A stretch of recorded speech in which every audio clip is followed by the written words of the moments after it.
Hello friends, पिछली video में हम लोगों ने पढ़ा था एंगुलर इंडेक्सिंग के बारे में। आज हम लोग पढ़ेंगे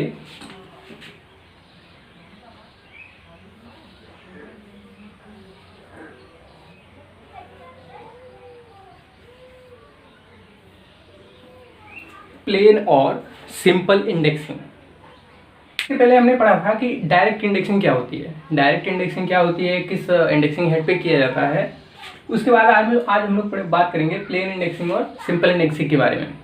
तो देखिए, जहाँ पर हम डायरेक्ट इंडेक्सिंग नहीं कर सकते, जहाँ पर हमारा डायरेक्ट इंडेक्सिंग फेल हो जाता है, वहाँ पर हम यूज करते हैं प्लेन और सिंपल इंडेक्सिंग का। फेल होने का क्या मतलब है कि देखिए, डायरेक्ट इंडेक्सिंग में क्या था कि उस इंडेक्सिंग मेथड में उसी नंबर की इंडेक्सिंग हो सकती थी जिसका मतलब इंडेक्सिंग प्लेट से पूरी तरह से डिवाइड हो जाता था। लेकिन यहाँ पर अगर कुछ ऐसा नंबर, मान लीजिए कि 23 नंबर आ गया, अगर हमें इसकी इंडेक्सिंग करनी है तो ये तो किसी भी इंडेक्सिंग प्लेट से नहीं कटेगा, जो उसमें डायरेक्ट इंडेक्सिंग हेड में दिया गया था 24, 30 और 36 की जो इंडेक्सिंग प्लेट दी गई थी, उसमें से तो ये किसी से भी कटने वाला नहीं है। तो अब क्या करते हैं, अब जो ये इंडेक्सिंग करेंगे ये 23 नंबर की, ये हमारा प्लेन और सिंपल इंडेक्सिंग के मेथड से होता है। सिंपल इंडेक्सिंग के लिए जो हम फार्मूला यूज करते हैं वो हमारा फार्मूला होता है क्रैंक मूवमेंट बराबर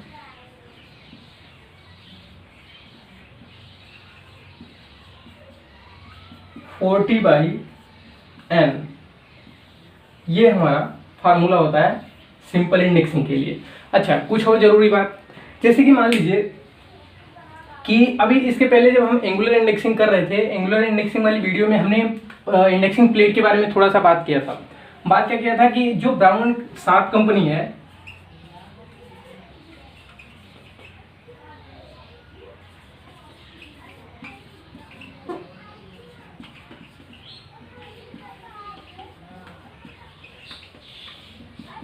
इसने 3 इंडेक्सिंग प्लेट दिए। पहला प्लेट नंबर 1, जिसमें 15 से लेकर के 20 तक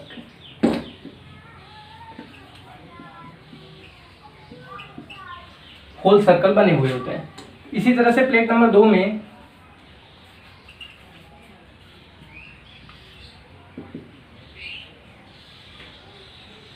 21, 23, 27,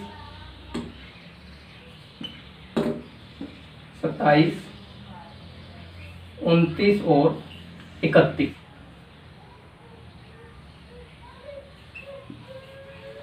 47 और 49।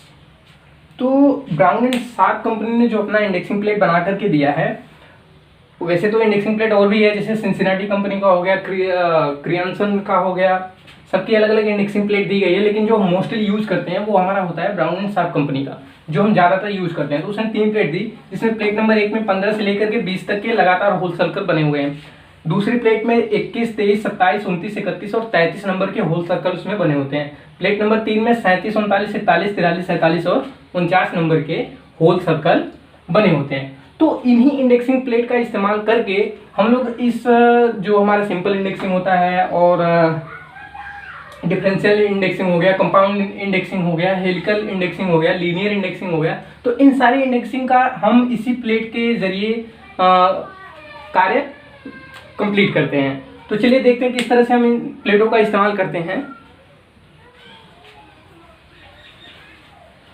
तो मान लीजिए कि हमें 23 नंबर की इंडेक्सिंग करनी है। कितने नंबर की? 23 नंबर की। तो ये जो नंबर है, ये नंबर तो हमारा डायरेक्ट इंडेक्सिंग से नहीं हो सकता। तो क्या करते हैं, अगर 23 नंबर का डायरेक्ट इंडेक्सिंग से नहीं होता है तो हमारा प्लेन या सिंपल इंडेक्सिंग का हम इस्तेमाल करेंगे। सिंपल और प्लेन इंडेक्सिंग में जो हमारा फार्मूला होता है वो हमारा ये होता है crank movement is equal to 40/n। अब देखिए, ये जो 40 है वो जो वर्म व्हील होता है, वर्म व्हील पर 40 टीथ कटे होते हैं, वो ये नंबर दर्शाता है कि वर्म व्हील पर 40 टीथ हैं। उसके बाद जो ये कैपिटल एन है, कैपिटल एन ये बताता है कि हमें कितने नंबर की इंडेक्सिंग करनी है, रिक्वायर्ड नंबर। तो यहाँ पर जो अगर हम इसका क्रैंक मूवमेंट निकालेंगे तो क्रैंक मूवमेंट हो जाएगा 40/23। तो अब देखिए, अब यहाँ पर इंडेक्सिंग प्लेट का हम किस तरह से इस्तेमाल करते हैं वो देखिए। जैसे मान लीजिए कि इसका न्यूमरेटर, इसका जो हर है वो कितना है, 23। क्या ये किसी प्लेट नंबर के होल सर्कल से मैच करता है? चेक कर लेते हैं। पहले वाले में तो नहीं करेगा, 15 से 20 तक है, दूसरे वाले में 23 नंबर यहाँ पर है। चलिए, इंडेक्सिंग प्लेट, इसका मतलब ये हुआ कि जो हमारा इंडेक्सिंग प्लेट यूज होगा वो प्लेट नंबर 2 का इस्तेमाल करेंगे। चलिए, इतना तो पता होगा कि प्लेट नंबर 2 का इस्तेमाल करना। अब हमें कैसे करना है, उसके होल को हम कैसे उपयोग में लाएंगे वो चीज़ देखिए। अब देखिए, यहाँ पर 23 नंबर का होल सर्कल है, तो इसका मतलब ये हुआ कि जो पूरे होल होंगे वो 23 ही होंगे, 23 से ज़्यादा तो होंगे नहीं।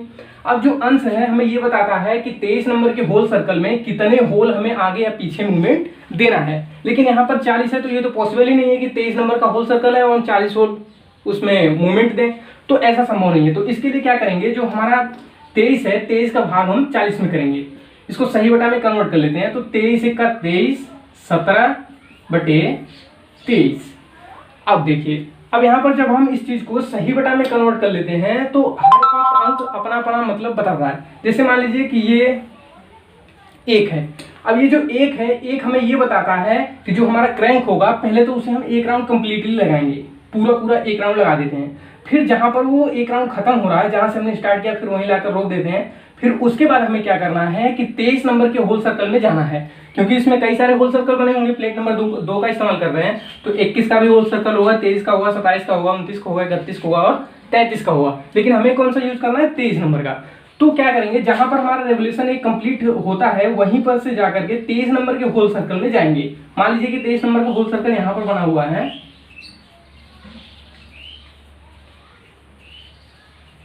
तो 23 नंबर का होल सर्कल जो यहाँ पर बना हुआ है, तो इसमें हम क्या करेंगे कि पहले तो यहाँ पर हम अपना पिन रखेंगे।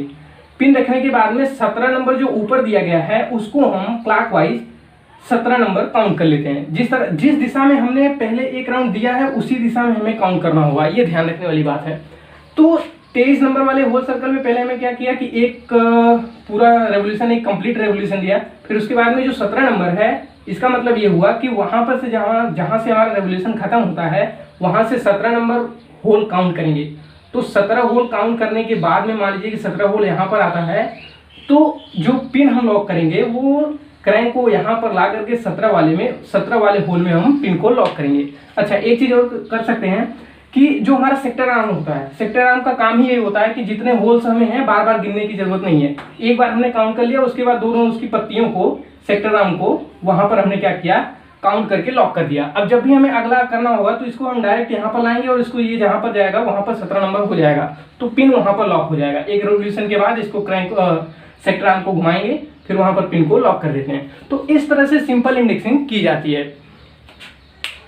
चलिए एक बार मैं आपको और फिर से समझाता हूँ कि जैसे मान लीजिए कि यहाँ पर 40/n ये तुम्हारा फार्मूला हो गया, 23 नंबर की हमें इंडेक्सिंग करनी है, तो क्या करते हैं कि 40/23 करते हैं। अब देखिए, इंडेक्सिंग प्लेट का हमें इस्तेमाल किस तरह से करना है उसको देख लीजिए। यहाँ पर 23 है, जो हर होगा वही हमें बताएगा कि कौन सी इंडेक्सिंग प्लेट का हमें इस्तेमाल करना है। तो यहाँ पर 23 है, तो 23 हमें ये बताता है कि प्लेट नंबर 2 में जो दूसरा होल सर्कल है वो 23 है, तो इसका मतलब ये हुआ कि प्लेट नंबर 2 का इस्तेमाल हमें करना है। चलिए, प्लेट नंबर 2 का अगर हमें इस्तेमाल कर लिए हैं तो अब उसको इस्तेमाल किस तरह से करेंगे, देखिए 40 है।